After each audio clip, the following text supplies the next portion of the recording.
Cummings, Here. Charlie Donahue, Here. Pam Dukeman, Here. Abby Hanscom, Here. Nancy Hyde, Here. Lemma Jean-Baptiste, Here. Carol Lewis, Here. Josepha Jowdy, Here. Michelle Miller. I see Michelle, but she's on mute. All right, we'll come back to you, Michelle. She's having issues with her microphone. Oh, she is? Okay, all right. Tony Mullen, Here. Emily Parks, Here. and Amanda Phillips. Here. Great, and I am Maya Plotkin, the chair. I would like to recognize that there is a live stream to provide real-time public access to the activities of the School Building Committee, and that's available online at www.westwood.k12.ma.us/live. The meeting is also being recorded for later broadcast on Westwood Media Center's platforms, and for that, as always, we thank Westwood Media Center for everything they do. Okay, moving into the chair, subcommittee, and working group reports. I'm going to take these a little out of order. First, membership update. So as many of you know, Kate Scales unfortunately had to step down from the school building committee. Unfortunate for us, good for her. She's an educator and got a full-time teaching position, so she was unable to continue on the board, but we thank her very much for her service and wish her the best of luck in her teaching position. The school committee, as you know, appoints members, and so we will be looking to do that at our next meeting next Thursday. So we should have 1 or 2 new members coming on board in the next few weeks. So that will be exciting. Okay, the second thing I wanted to do is, as part of the chairman's report, I think it's important to clarify an issue that's related to the school building project. I understand that there's confusion in the community regarding the relationship between the school building project and the Shuttleworth Solar Farm project that's been proposed by the select board, and that would be located on the same parcel of land as the new school building. I just want to take a minute now to clarify this issue. So first and foremost, the school building project and the Shuttleworth Solar Farm project have always been and continue to be separate and distinct projects run by 2 separate entities. As I mentioned, the Shuttleworth Solar project was initiated by and continues to be run by the select board. And as you all know, the school building project is governed by this group, the school building committee. This committee has never taken a position on the solar farm and has never linked the building project to the solar farm.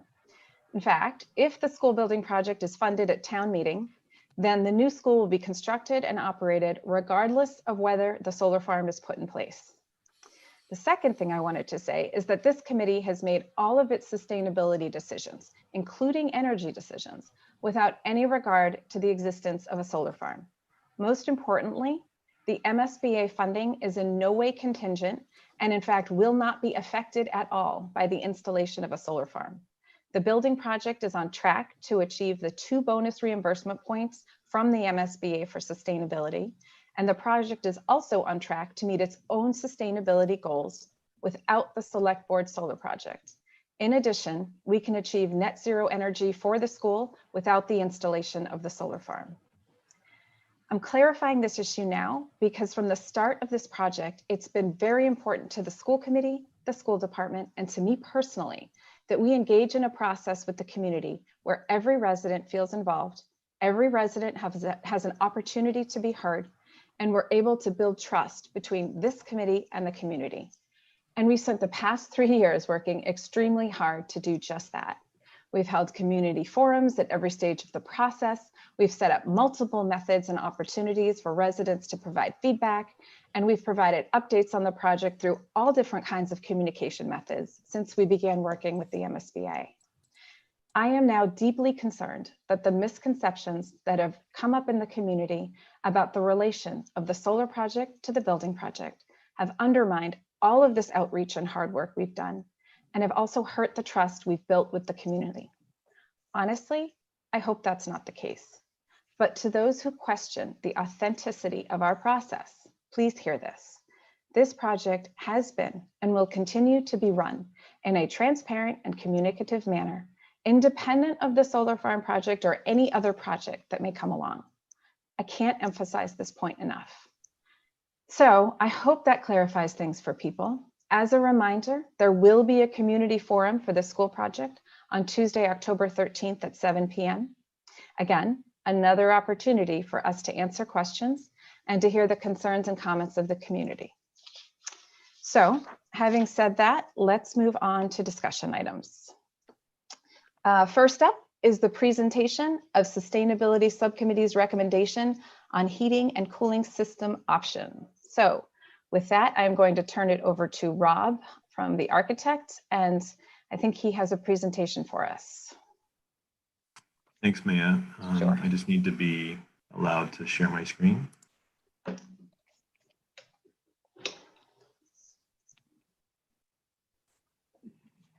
think that should do it for you, Rob. Is that good? Okay. So embedded in this presentation is the overview for the Sustainability Subcommittee recommendation. So it's embedded in here. If that's okay, we'll walk through that, and then we can talk about the recommendation when we get to that slide. Okay. So So just to be clear, sorry. So we're taking all of the discussion items, not necessarily in the order they are on the agenda, right? That's okay. I was going to walk through the site plan, the floor plan. Okay. All right. I just want to be clear, just so everybody knows, the discussion items are not necessarily in the order that we're doing it, but that's fine. Thanks. I can certainly. No. Don't bother. I just wanted to make the point.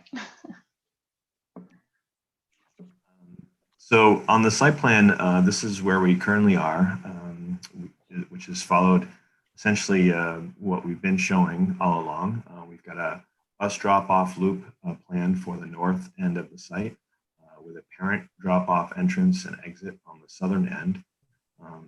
We've got a Little League and soccer field out in front, and then entry into the building over here with a service drive around back.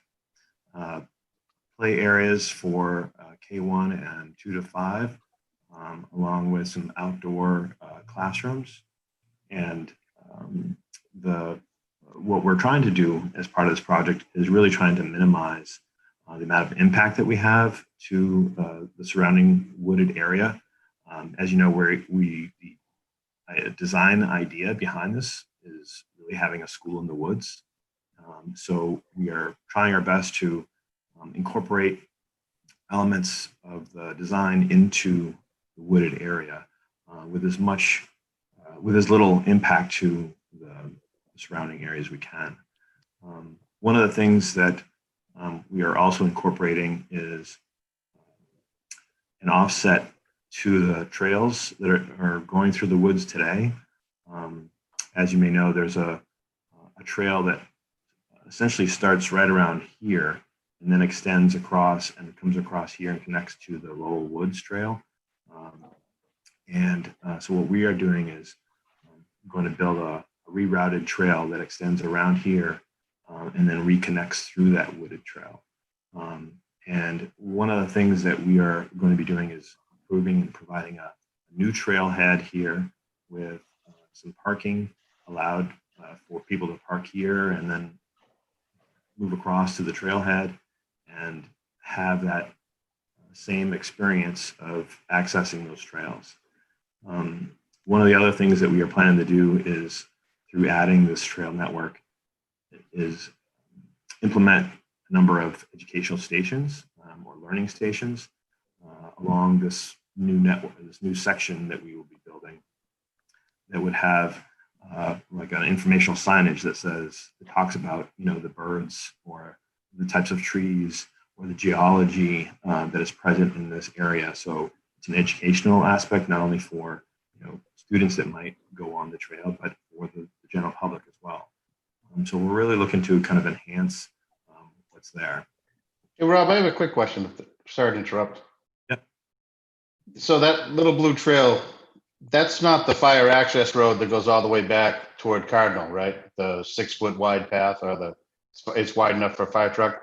That's that little personal path that just got started with COVID, right? It goes along the front of the trees, along behind the baseball field. Um, uh, This is the fire service access that goes around the building today, in the proposed project right here. This is just a walking trail that would be built. So today there's the existing school is right here, and so today people park right in this area, and then they'll get onto the trail like right around here, and they'll go up here and then extend across like this. That's the existing. Right. Okay. Yes. So that's just that little personal field. At that at Laurel Lane, the cul-de-sac, Mhm. there's actually an access for fire apparatus to get back into the woods, and that is Okay. not that blue line. No, it's not. Okay. That's it.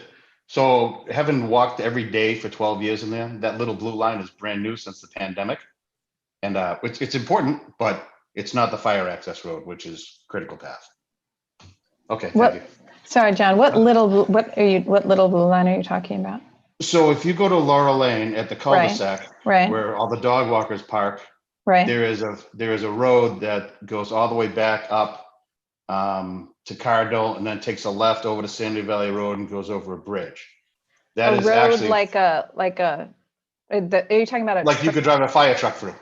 Oh, It's about 8 feet wide, and it goes up and down the hills and takes the turns. And when there was a fire back in there, I don't know, maybe 4 or 5 years ago, we burnt down 5 acres, and that's how they got back there. So I just wanted to make sure that this little walking path that just started since COVID, with so many people walking through the woods, isn't that, the lane.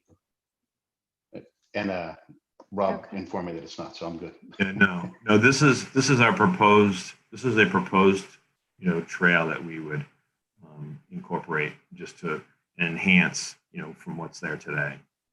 In terms of Okay. the walking, it's just a walking trail. Thank you. okay. So moving on to the floor plan, as you enter here, this is the cafeteria, the gym, K1, 2, 3, 4, 5, library. All of this is still really the same as we've been showing you all along. What we've been doing is kind of fine tuning the layouts and adjacencies of internal spaces, like the nurses and the admin and how they work together.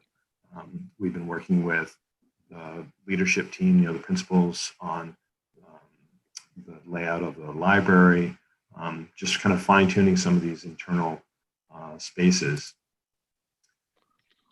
For example, the cafeteria, this is kind of a blow up of the layout of the cafeteria. So we are planning, and including, furniture layouts. And so once we start planning these furniture layouts and how they're organized, we've been just going through this process of fine tuning, how they work with one another. So all the work that we're doing now is really geared towards fine tuning the internal design, but all the big elements are still the same. So for example, one of the things that we've just recently talked about with the leadership team is the openness or closed aspect of the cafeteria. And so what we're planning to do is have most of this be just a glass wall. The idea was to really contain the noise in the cafeteria while still having doors that could open and allow for this openness to happen with this sort of lobby living room. We're also planning for some skylights to be planned along this main street, what we're calling kind of this main street lobby, living room lobby space, and to bring in some nice natural light into this sort of central part of the building. And we'll continue to develop these as we go, but this is just kind of a snapshot.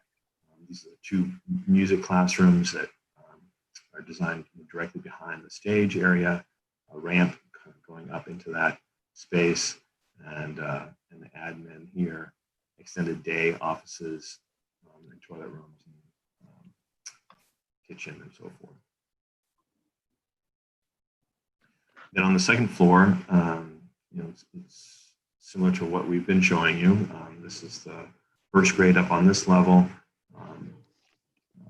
third and fifth grade up on this level in the upper level of the library. So we've also been meeting with the Aesthetic and Design Group, which is a subgroup from the building committee.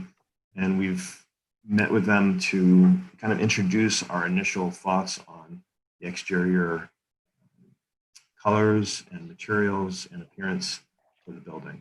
So we started off with introducing our initial, what are we thinking and why are we thinking what colors we're planning to use? And so really we're drawn to the existing site and the landscape there. And so these are all photographs of the area on the Shuttleworth property and behind the existing Hammond site. And so we're really looking at using sort of neutral browns and grays and oranges and so forth to kind of draw from as we look at our exterior color palette. So from that, we then started looking at, okay, so what kind of materials do we want to look at? And so we're looking at potentially a mix of maybe some stone, brick. There's these panels that have a wood-like appearance. One of the brands, for example, is Podima, where it's got a very hard coating on the outside and constructed for weather and so forth. We've used it at the Sunita Williams as one project that you might be familiar with. But it presents itself as a very kind of warm product to use, but it's highly durable against weather for a number of years. So in terms of the other siding that we're planning to use or looking at is potentially some metal panels. So we've got a mix of masonry, these Podima panels, and some metal and stone. So we developed this exterior inspiration board that we have on this website, and we've asked the exterior aesthetic group to comment on the different photographs that we have that we're kind of using as inspiration. We're going to share that same link to that website with all of you after this meeting, so you can go on there and comment. We'll provide some instructions, and there's an opportunity for you to either add a written comment or add an emotion, like a symbol of happy face or not so happy face. So this helps us to guide us in the design of the building. We're also planning to have something, we're also planning to share this at the community forum as well, where we'll give them an opportunity to provide some input on which photos seem to be more pleasing than others and which direction we should go in terms of the exterior. Yeah, so the one thing I just want to add on here, as Rob said, we're going to circulate the link for this. I think it would be great if everybody could just take 5 or 10 minutes at some point in the next week and just go on here and put your thoughts on. I think that's really helpful for the architects. I'm really looking forward to opening this up to the community at the community forum, and there will be a period, as Rob mentioned, during the forum where the residents will be able to go on and also comment on some of these images. I just think it gives us a really good sense of what people like and what people don't. So absolutely, if you get a few minutes, take the time just to go on here and share your thoughts. Hey, Rob, this is Brian. I'm thinking ahead to the comments, be provided by the community as well. Do you know if that little glitch that was happening with the comments was fixed, or did anyone else have that problem? I think it's fixed. We did reach out to the company to see if we could resolve it. And so I think that we've addressed that. Okay. We can be the guinea pigs this week. So we definitely need everyone to go on. And if it's not fixed, we'll fix it by the community forum. Yeah, so just so everyone knows, the problem was that I was adding notes initially, and I think they were going on there, but they were going behind the images, so I couldn't Mhm. see that I was leaving them. And I'm just thinking ahead when a lot of people are going to be adding comments. So Yep. So, Thanks. So this is the SketchUp model. We're working in SketchUp as we develop our initial ideas and work through the design. We will be putting this into a different, much more advanced rendering software once we firm up the direction we want to go in. So please keep that in mind as you're looking at these. These are very kind of early conceptual type of graphics. So here we are looking down on the roof and the site. This is what we showed to the aesthetics and design group. It was last week. So this is the southern classroom wing, and this is the public zone here. We're planning to include an entry canopy that leads out, to kind of draw students into the building and identify where the entrance is. We also are thinking to include some sort of a vertical element. Could be an artistic sculpture or signage that kind of also announces, here's the entrance to the building. One of the things that you'll notice as we kind of work through this is the idea of bringing down the scale of the building, being thoughtful about the size of the building in relation to students. So we're working to incorporate, some exterior materials in ways that kind of bring the scale of the building down. So this is this kind of represents that Prodema product that I was telling you about. There are other manufacturers, but it's an easy name to remember. And so we've got masonry down below. So we've got that sort of durability close to the ground, and then the wood product up higher. We were initially looking at, having the science and, the STEM and the art be a separate element. Since our discussion with the aesthetics group, we're looking to kind of create more of a cohesive element here for this entire wing, and also introduce a little bit more horizontality. So in future iterations, you'll kind of see some of that come through. We'll be meeting again with the aesthetics and design group next week, and we'll kind of show them an update, and then then obviously you'll see an update from that as well. This is a view from Gay Street, so you can see there's a large body of fields in front of the building. So there's quite a distance away from the road. This is a view coming in from the bus entrance to the site.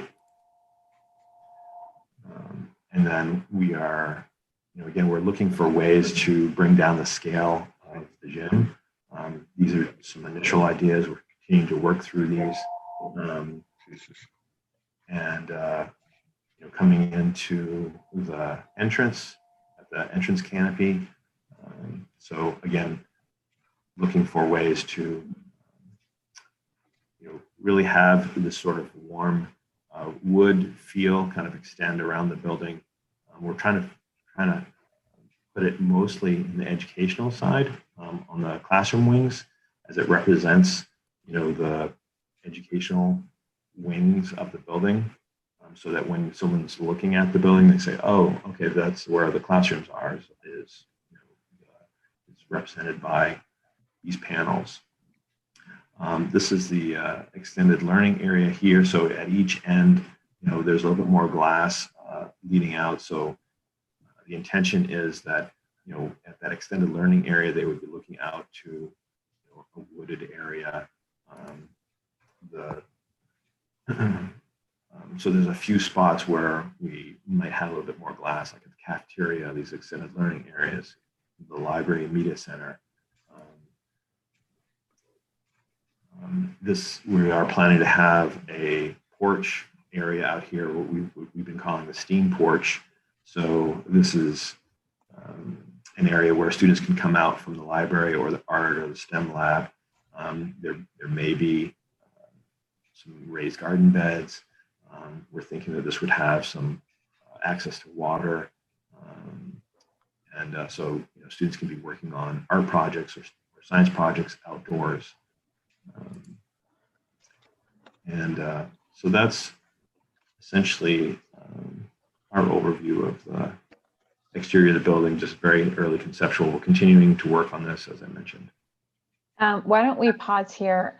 I'd love to get everyone's thoughts on what you've seen so far, whether it's the color palette, some of the imagery, or these sort of preliminary sketches of the building.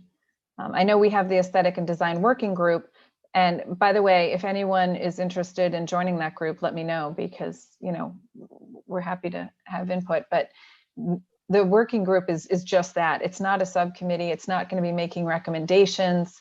It's really just a sounding board for the architect to get a pulse of this group. So I hope we can have discussions here at this meeting about the design and what everybody thinks. So anyone have any thoughts about what we've seen so far? Was there outside classroom space? At one point, Yeah. there was like a little amphitheater that we looked at one of the schools we visited. There are 3 outdoor classroom spaces being planned, one outside of each wing of the building. And we are actually meeting with the leadership group next week to kind of go over those outdoor learning spaces in more detail.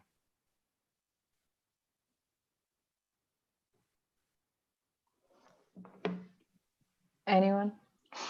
I like the direction. I think it's going in. I think it's, I thought it was great to actually see that. I don't know what that software is, but I think the colors, I think the thing that struck me is when you had that view from the street, to share that with the community, because that really shows that the school really is back in the woods.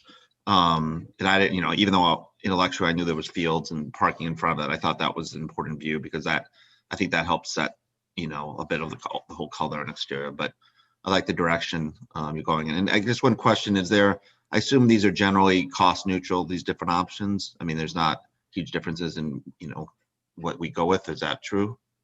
In terms of the materials, are you talking about, Tony? Yeah, like if you go, I don't know, some of those different materials you mentioned. Yeah, so that's an important point, actually.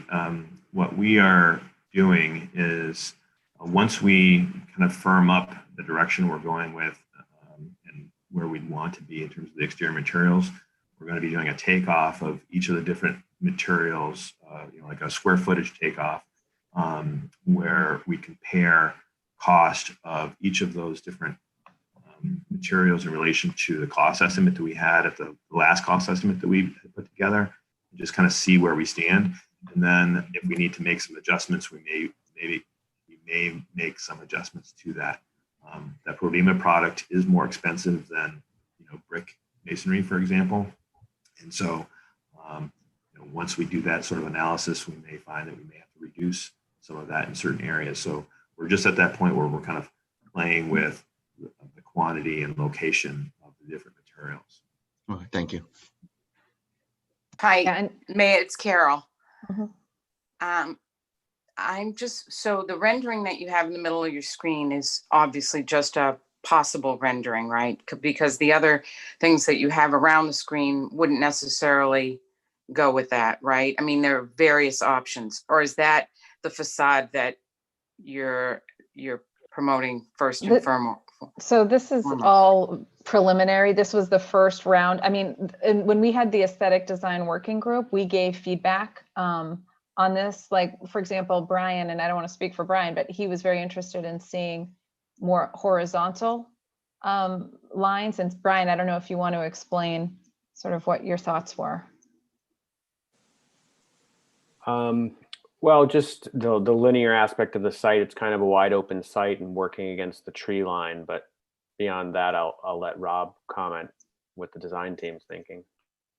Yeah, so this initial concept that we put together here, the general idea was we wanted some masonry, down low for durability, but also to present the sort of horizontal element to kind of break down the scale of the building. we are integrating this wood type of panel, to create this identity for the educational wing, but also to bring a sense of warmth. So this is a very, as Mia said, this is a very early kind of conceptual facade elevation, if you will, of this. We know that this is something that we're continuing to work on, and so we've actually continued to develop this. So our current elevation actually looks somewhat different than this, I will say, and so this is just a snapshot in time of our design. Right. But like, for example, Rob, can you blow up the massing model? So one of the comments that I made was, if you go to can you go to the front, that where the extended learning area is? Mm-hmm. So I was saying, to me, that sort of wood look over those windows seemed a little random to me.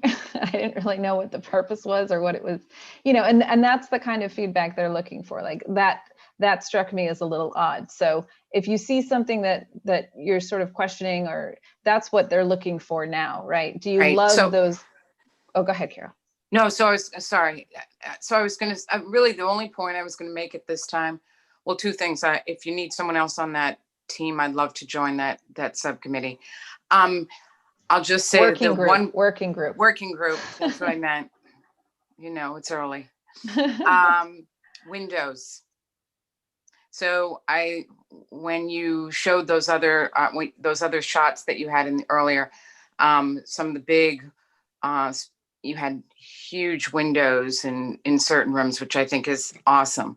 As one who attended a school years ago where there were limited windows, I would say, can we put in more windows? Can we, it looks, just from this rendering, the windows look very random to me. Again, I'm not an architect or anything. I have no expertise in this, but that would be my focus. So so more on the front, but what's on the side there? What are those random things? Yeah. You mean on the side, the black things in the middle of the windows? No, are those are the windows? They're just in. Rob, the windows at the stair, those square ones, small square ones. I think that's what. Go back to the. Carol, are you talking? Are you looking at the windows on this side, on this? On the right, yeah. Yeah. Just these here. No, Rob. I think. No, I think Carol she's talking. No, I think she's talking. Yeah. Is this the one that you're talking about? Those are fine, but go back to where you were. It just looked strange to Sorry. me, and maybe that's because it's a certain part of the building. I don't want to comment on specifics because you said, this is just an initial rendering. Well, but you should comment on specifics because but just as I just keep thinking about windows. Like I think it's great how in the middle you have lots of windows there. That's the entrance. Yeah. So let me just respond a little bit to that. So. This is one classroom here. This is one classroom. And so the idea in this early conceptual model was to we didn't want like this sort of regimented, elevation where all of the windows are all lined up in rows, because it tends to look a little bit more institutional that way. Right. And so we wanted to kind of introduce this sort of sense of whimsy and playfulness. And so we were looking to offset some of the locations of the windows. We were also trying to play with having some windows that are at a larger scale than others. So we didn't want all large windows, particularly on the south side, where you have a lot of sunlight. We also need to be thinking about solar control. And so this was an early iteration of our window fenestration for this elevation. We continued to do a series of window studies. So after we met with the aesthetics and design group, we went through a series of probably about 15 different elevation studies of this particular elevation, playing with different windows and in sizes and locations. So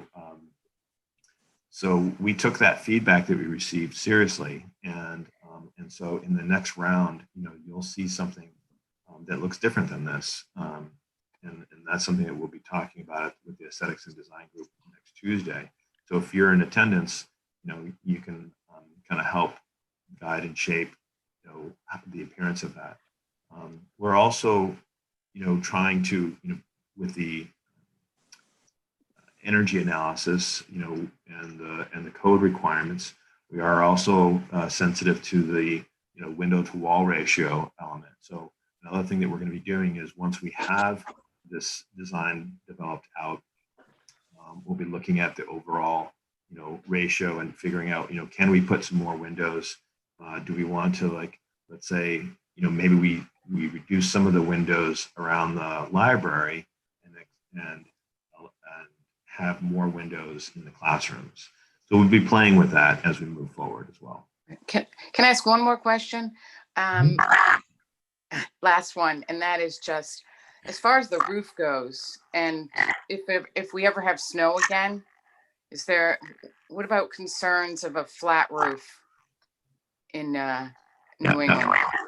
So that's a good question, and it comes up quite a bit.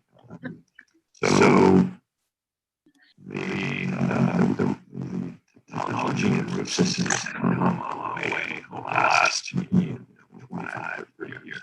Rob, I think there's something going on with your Zoom. Yeah, there's something wrong with your connection, Rob. You're sounding like Darth Vader. A frog. A frog, that's better. It's still sort of You're still wonky. frog-like. You're wonky.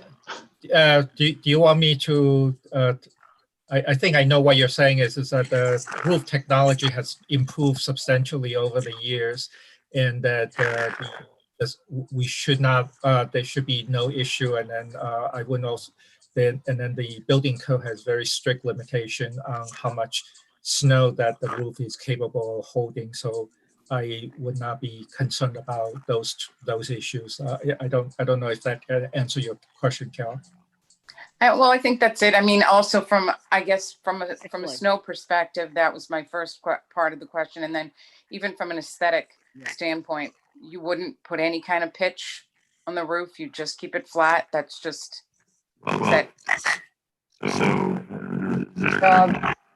I think, is Don on the phone? Or I don't know what's going on. Don is on the line. I saw his. Yeah, I am here. So the roof isn't actually flat. While the appearance is flat and it's not pitched like you might see on a house, it does pitch to all the roof drains. So any water that gets on the roof will pitch to the roof drains and then be taken away from the building.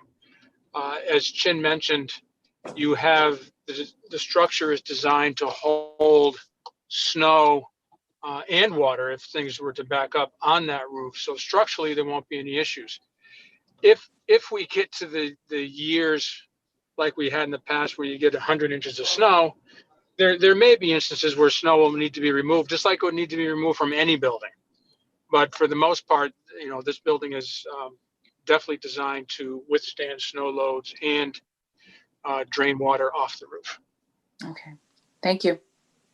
Yeah, but you also mentioned, Carol, the aesthetics of it. Wouldn't it look better with more of a pitch? I mean, So if I could jump on that is something that we were looking at early on. And as soon as you start pitching roofs, you start adding structure and building components to it, which in turn adds cost. So early on, we looked at that when we were developing the initial concepts and determined that the pitched roofs would be unaffordable. But in keeping, I mean, we're trying to build a building that will not be dated. And we live in New England, and this building doesn't really fit in with some of the other buildings in town. Wouldn't it be better with a pitch? Yeah, I think it's fair to say some of your buildings are pitched and some are not. The idea here is that this is a unique site, thus a unique building, and the fact that we're calling it a school in the woods, we're trying to play up on that theme So the building itself is of the earth, of the rock, of the trees, and it's something that wants to settle into the woods and be part of the landscape as opposed to something that stands out. Yeah, let me just second that. I mean, at least my view is you know, is we need to make it fit with the woods and what that is. I know it may be different than what we've seen, but I'm not sure another red brick building is appropriate for this site. I think we need to be really mindful of being, you know, fitting in with kind of the woods and that. So I really appreciate your work to do that. I just wanted to offer that I'm the least competent person to make this observation, but I know nothing about art and buildings, but I think the way the windows are in that site, it's wonderful. I think it's a beautiful environment. The only thing, and I guess it's because I'm very old fashioned, is that this wood structure on top of in different random places kind of initially caught me off, and I guess I could get used to it. But, you know, I'm not sure if it adds or detracts from the building, all these various segments that just have wood up in the second floor. So that's something I'm going to have to get used to. It may be more artistic or more in flavor with modern design, but it just strikes me as a little odd looking. Yeah, Charlie, I had the same thought. That was my comment, that you had this sort of random block of wood over the windows. The other thing I would say is if we're looking at this exterior inspiration board, you know, there is that top left picture that has a pitch in one area, sort of to amplify the entryway, and then the rest of it is flat. I don't know if that's something that we could consider as well, just or not. I mean, I'm just thinking if you know, of sort of ways to address that issue, but. One thing I'm Hey, trying to Rob? think of. Oh, go ahead. Rob, do you have the view from the classroom looking out? Like the I mean, looking from Yeah, so inside the the building? people that are in this classroom all day long, is it going to look aesthetically pleasing outside and stupid inside? So that's, what does it look like from the inside out? Yeah, we don't have that view just yet, but we will. We are looking at it as we're developing the design. Rob, I'm so sorry, but your audio is still messed up. I'm gonna just disconnect. Yeah, why don't you come back in? Sorry. This is Chen. Just they will have this, John. They will have view from the inside out, but not at this moment. That will come. Yeah. Okay. I'm looking at I'm looking at the clock. It's 8:45. We do need to get to the HVAC recommendation. Can I just add one thing? Yeah, please, Don. Yeah, sorry, I know you want to move along, but the one thing that I think is very important that that Rob said is that this is still early. These are some initial thoughts, and we're getting good feedback from the aesthetics group. And we've actually continued to develop this design beyond what you're even seeing today, that we're going to bring back to the aesthetics group. So this is an iterative process. I think the big thing is if you believe in the idea of the school in the woods and it's something that sits within the landscape, that we feel very strongly about that direction. We want to make sure that you buy into that, and that's something that we'll continue to develop, and we'll get to a place where hopefully everyone loves it, but if not everyone, the majority of the people love the building. Don, is it possible, I know with the Mill a Note program where people can go in and put their comments, is it possible to add photos of, you know, I'm just trying to think of a way to capture comments to the preliminary design. I know it's preliminary. I know you guys have continued to work on it. So it may even look different, but it's great to have the comments on these images, but it would also be helpful to comment on the actual design. Can we add that to Mill a Note? Sure. Yep. Okay. I think that would be, and then that way, I don't want to cut off this conversation because I think it's really helpful. But maybe if people had the chance to sit down and look at it, look at the various angles of the building and then add their notes, that might be helpful as well. And we can, I don't want to hold everybody up. But I think the information we're Okay. getting here, the feedback we're getting here is important. So that's a way to Absolutely. capture Yeah, it. no, I know Amanda wanted to say something. Yeah, I just have one quick comment. Thanks, Maya. I'm trying to envision how these different structures are going to look as they age in like 5 or 10 years, particularly being in the woods, the accumulation of leaves and everything else that goes along with that. Is there any way that we could see what some of these buildings might look like, or pictures of actual, buildings that have aged a bit? That would be really helpful to me. okay. Good point. How about now? Can you hear me? Oh, now? you're back. Yes. One last thing I'm just going to mention about the sloped roofs is that, many people are accustomed to slope roofs with residences, right, with smaller buildings. Once you get to a commercial size building, it gets to be much more difficult to integrate that because it's going over a much larger roof area. And so now you have to deal with that snow. Where is that snow going? Is it falling down on a sidewalk or on an area where, students are going to be? How do we deal with that? Do we need to add snow guards now? And so those are real issues that would need to get resolved because it is a commercial sized building. And then you think about the height of the building, right? If we talk about scale, now that you're adding a slope to a 2-story building, commercial building, and you add a sloped roof onto it, now you're increasing the height of that building to be much larger.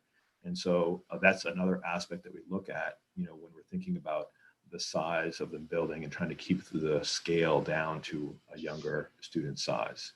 So I just wanted to, those were 2 points that I just wanted to emphasize. So understanding that we are tight on time, I'm going to continue, if that's okay. Yeah, thanks.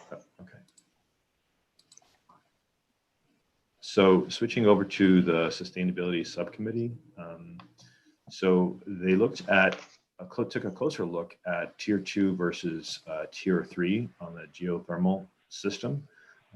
One is the geothermal source heat pump system alone versus a tier 3, which also included the supplemental electric boiler. So in tier 2, you've got about approximately 80 wells, and tier 3, 70 wells, but you're offset with a supplemental electric boiler. And so this further energy model found that, which included 100% air conditioning, found that the tier 2 energy use, the EUI was about 20.9 versus the 23.1 for tier 3. And so what that means is it's using less energy for tier 2 versus tier 3, which also results in lower annual electric costs. There is a slight increase in capital costs, but with the annual electrical costs, that will have a pretty quick payback. And in terms of being above the baseline energy model, this is about at approximately 39.8 versus 33.5. So again, it's performing better in terms of annual energy use. So the sustainability subcommittee recommends moving forward with tier 2. One of the questions that did come up was, whether the electric boiler provided any sort of a backup or emergency backup system. We talked about that for quite a while, and the short answer is that the electric boiler does not provide emergency backup. We do have a backup generator. Now we're currently planning for this to be diesel, but there is some discussion for us to look at either diesel or natural gas. So we'll be talking about that during the next sustainability subcommittee. We'll take a closer look at that.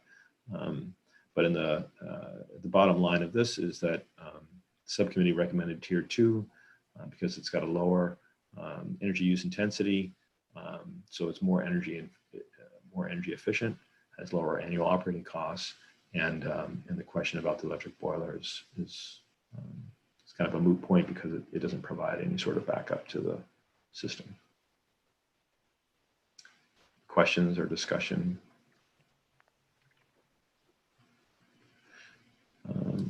So that, yeah. So I'm just going to close out this, and then I can turn off the screen, and then you can open it up for any discussion with that.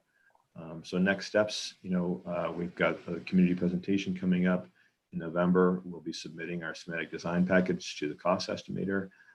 In December, we'll be receiving those cost estimates.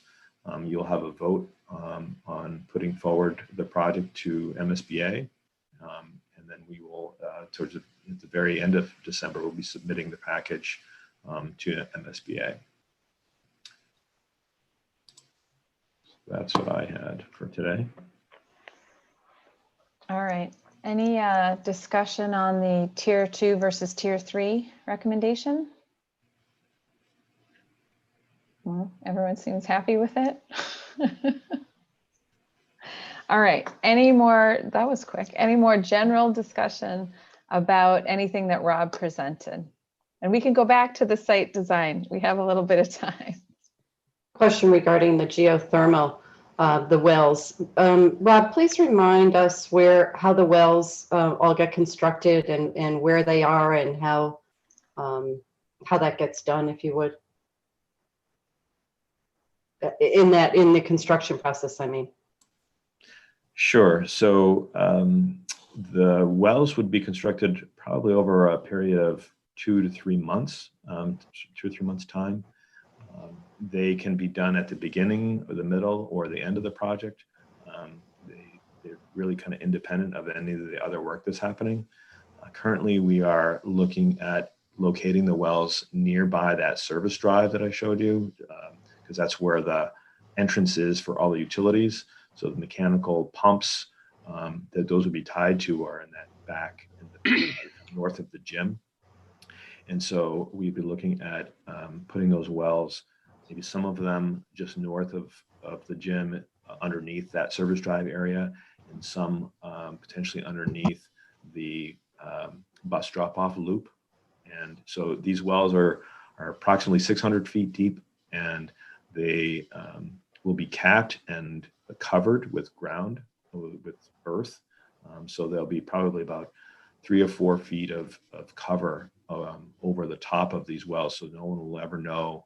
You won't even know that they're there. Let's see, what else? Did I answer everything, or did you have another? Yeah, and they're where they're located. They're all very close to each other. It's kind of They're about 25 feet apart from each other. Yes. Yeah. Okay, that's great. Thanks, Rob. Mm-hmm. Anything else? Nope. One Okay. thing I was Oh. just thinking is with that nature trail, which is a beautiful idea, is there an opportunity for the school to work with the design team or a consultant on what those stations might be, the educational stations, as part of a curriculum? Yes, that's a great question, Brian. And actually, we were thinking that we would like to engage with the public as well to get some input on that stretch of that path. We know that there are a lot of people that use those paths, and we would welcome some thoughts on, the type of things that those stations might, how those look, what's on them. And engage with the school as well. We'll be talking about that during our outdoor kind of play session that we're planning for next week with the leadership team to talk through some of that as well.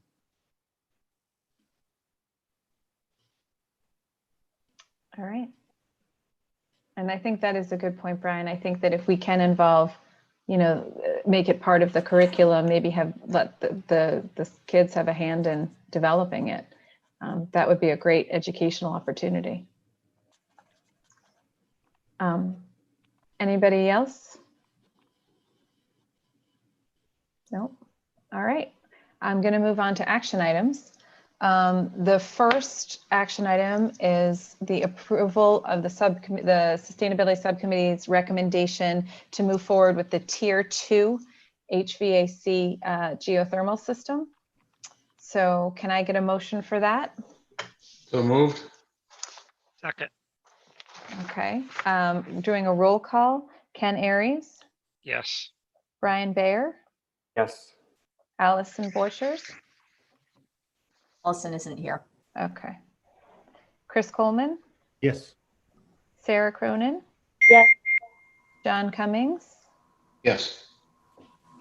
Charlie Donahue, Yes. Pam Dukeman, Yes. Abby Hanscom, Yes. Nancy Hyde, Yes. Lema Jean-Baptiste, Yes. Josepha Jowdy, Josepha, Yes. great. Carol Lewis, Yes. Michelle Miller, Her microphone is broken and she said that she's voting yes. okay. Tony Mullen, Yeah. Yes. Emily Parks, Yes. and Amanda Phillips. Yes. And I vote yes too, so the motion is carried. Second item is we have a proposal for a flow test cost. This is for $1,675. This will come out of our unallocated fund in the feasibility budget. And that will bring that budget, the unallocated amount down to, and I'm pulling up this number.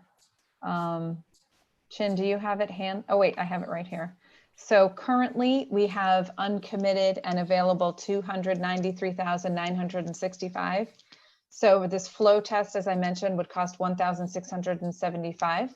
So that would bring the uncommitted amount down to $292,290.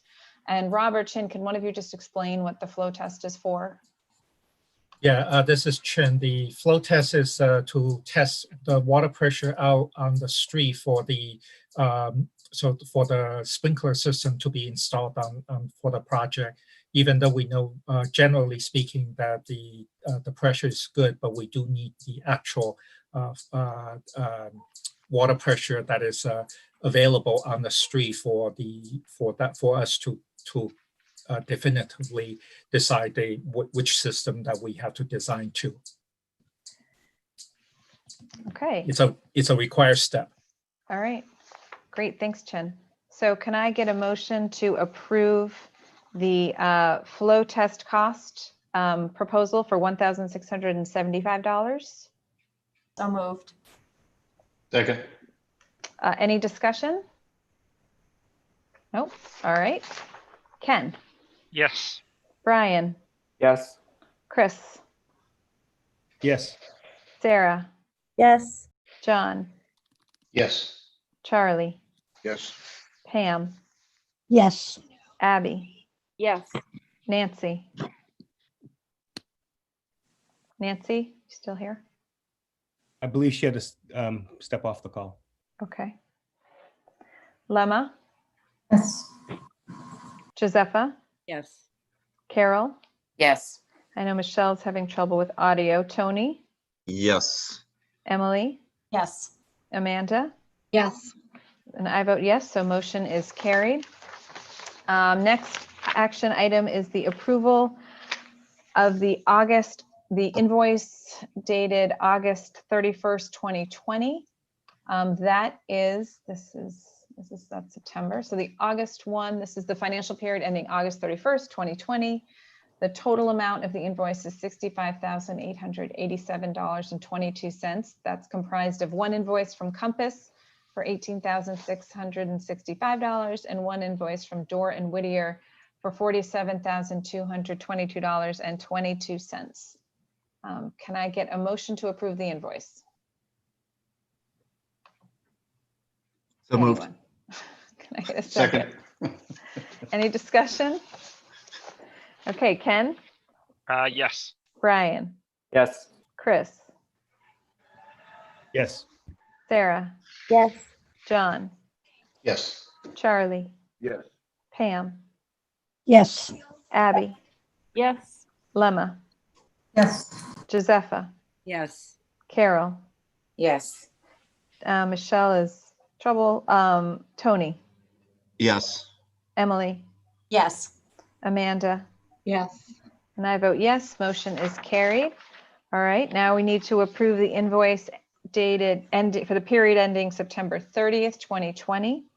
The total amount of this invoice is $134,404.11. Of that, there's $16,443 for Compass. And then there's a Door and Whittier invoice, which is broken down. You can see the breakdown. There's the monthly fee. There's $1,100 for a survey, $1,500 for the geotech investigation, $185 for a traffic study, $40,000 for geothermal, and $27,940 for the additional geotech work. Those are things that we approved, I think, at the last meeting as proposals. So again, the total of this invoice is $134,404.11. Can I get a motion to approve? So moved. Second. Okay, Ken, Yes. Brian, Yes. Chris, Yes. Sarah, Yes. John, Yes. Charlie, Yes. Pam, Yes. Abby, Yes. Lemma, Yes. Josepha, Yes. Carol, Yes. Tony, Yes. Emily, Yes. Amanda. Yes. I'm a yes, and the motion is carried. Okay, we need a vote to accept the Sustainability Subcommittee meeting minutes of August 18th, 2020. Can I get a motion? So moved. Second. Ken, Yes. Brian, Yes. Chris, Yes. Sarah, Yes. John, Yes. Charlie, Yes. Pam, Yes. Abby, Yes. Lemma, Yes. Josepha, Yes. Carol, Yes. Tony, Yes. Emily, Yes. Amanda, Yes. and I am a yes. Motion is carried. Final action item is of approval of the school building committee meeting minutes of August 25th, 2020. Can I get a motion? So moved. Second? Second. Any discussion? Okay, Ken, Yes. Brian, Yes. Chris, Yes. Sarah, Sorry, yes. thanks. John, Yes. Charlie, Yes. Pam, Yes. Abby, Yes. Lemma, Yes. Josepha, Yes. Carol, Yes. Tony, Yes. Emily, Yes. Amanda. Yes. I am a yes. Motion is carried. Okay. Is there any new business? No. Okay, good. I need a motion to adjourn. So moved. Second that. Okay. All right. Any discussion on adjourning? No. Okay. Ken, Yes. Brian, Yes. Chris, Yes. Sarah, Yes. John, Yes. Charlie, Yes. Pam, Yes. Abby, Yes. Nancy, oh, sorry, Lemma, Yes. Josepha, Yes. Carol, Yes. Tony, Yep. Emily, Yes. Amanda, Yes. and I vote yes. We are adjourned. Thank you, Stay healthy. everyone. I appreciate it.